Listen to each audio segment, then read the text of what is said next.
இயக்குனர் சீனு ராமசாமி அவர்களின் மாசி வீதியின் கல் சந்துகள் என்னும் இந்த கவிதை தொகுப்பு கிடைத்தது. இதில் சில கவிதைகளை நான் படித்தேன். கருணையற்ற குழி என்னும் தலைப்பில் எழுதப்பட்டுள்ள கவிதை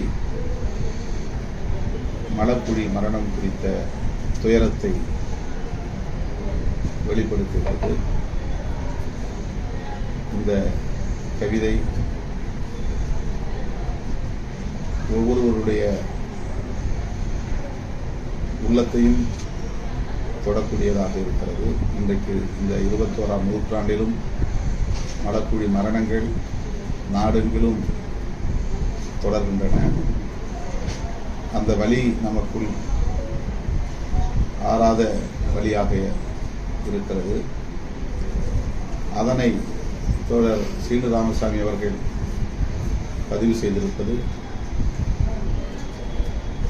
அவருக்கும் இந்த வழி ஆழமாக இருக்கிறது என்பதை உணர முடிகிறது.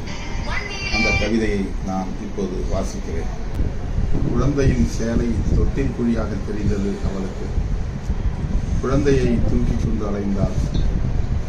தன் தொப்புள் கூட குழியாகி ஆற்றாமையின் நகம்பட்டு ரத்தம் கசிந்தது.